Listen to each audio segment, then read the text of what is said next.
everyone, welcome back to my channel. I'm Megan Adele, and today I'm going to be discussing the next book I read this year. It's called The Housemaid, which will become a movie in December. So let's get into it. I really enjoyed this book. However, it takes a little bit to get into. I feel the thriller aspect of this book didn't happen until page 150. Overall, I thought the plot was pretty good. There were definitely some twists and turns at the end. While reading the book, I'm trying to figure out what is going to be happening, who necessarily is the bad guy, and what situations are the characters going to be in, and how they're going to get out of the situations, and then how the book is going to end. Because I feel the synopsis on the back is very misleading. I was surprised that the prologue at the beginning was actually Nina and not Millie. And so that threw me for a loop, and I'm like, oh my gosh, everything kind of makes sense now. I really like how we got both perspectives of the two women in the book. You have Millie's perspective, which is the housemaid. Majority of the time of the book, it's her perspective. You're kind of seeing it through her lens. And then it does flip, and probably like 2/3 of the way through, you get Nina's perspective. And it's like, oh, okay, so this is part of the overall story and part of the twists and turns. Because there were certain times in the book where I was like, this isn't real.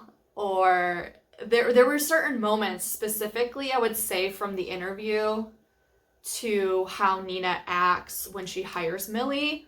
I'm like, there's definitely something going on here. And then it goes to Nina's perspective.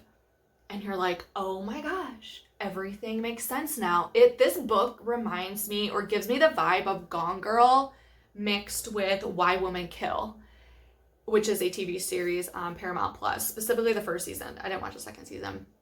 But it gave me that vibe, and I felt good when I finished the novel. What I mean by that is the suspense and the thriller and the plots and the storylines.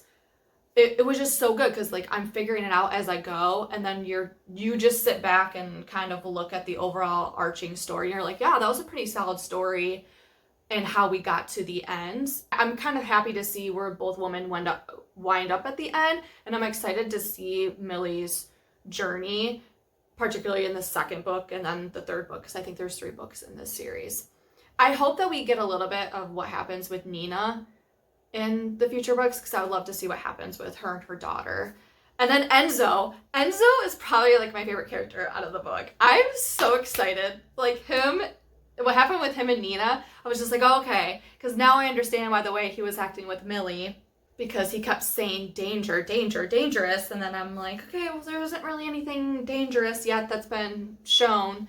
And then you kind of get the whole picture with Nina and her husband and Millie and Enzo, and then even the catty friends that Nina has, which you learn that, like, aren't really her friends. She was just playing up a role. So I'm just excited to see what happens, because, like, Enzo and Nina, when I found that out, I was just like, oh my gosh.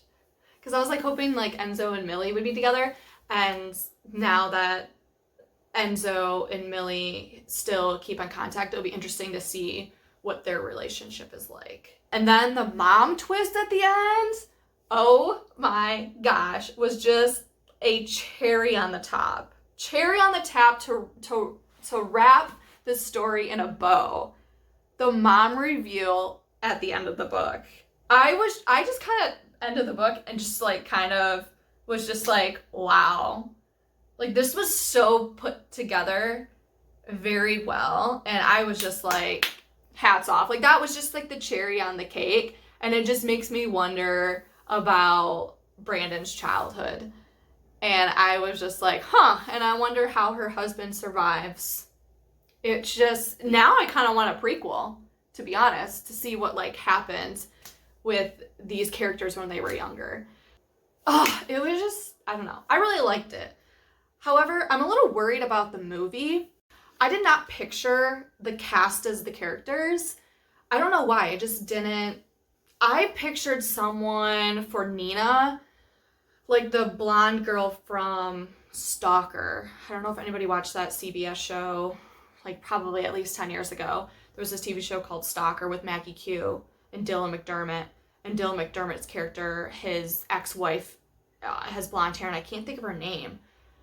Oh, I can't think of her name in real life, but I pictured like a little bit younger version of her as Nina, because Nina's character is probably in her 40s, because Andrew was 40, and I think Millie is 27. So yeah, so that like a little bit younger version, I think, of the Lady and Stalker. I want to say her name is Elizabeth. Oh my gosh, I'm gonna be so annoyed. I'm gonna have to look her up after this. But that's kind of who I picture as Nina.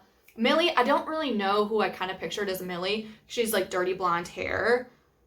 Oh, I'm trying to think of like a good actress that's in their 20s that would play her very well.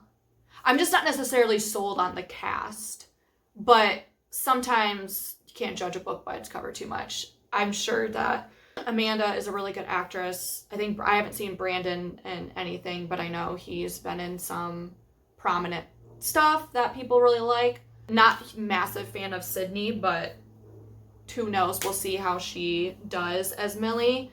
She's the same age as Millie's character, so I think that's fine. And then Nina is older than Andrew, and Andrew's 40. So I'm just trying to think of like an actor who's 40 that would be good as like Brandon. Somebody online said Henry Cavill or Cavill. I don't know how you pronounce his name. And I was like, oh my gosh. I was like, I could kind of picture him because of the softness of voice that Andrew has and the charisma that he has, and then how gorgeous he is described. So I don't know necessarily totally actors that would be. I mean, I wouldn't even be surprised if a guy from Hallmark, like I kind of picture like a Hallmark-esque kind of guy, because there isn't like super much acting that you probably have to do with Andrew's character, just because he's more like quiet and reserved, but he has like a quiet confidence. So I don't know. I'm really excited to read book 2 and book 3. I hear book 3 is like really, really good. And so I just can't wait to get there, because it looks like, looking at the synopsis, there might be like a time jump or something. And it looks like Millie and Enzo may end up together. So I'm really excited to see how that goes, considering his like fling with Nina and him like not like pursuing her afterwards, which Nina probably needs some time alone anyway. So I'm really excited to finish the series. That's it for this video. Thank you for watching, and I'll see you next time.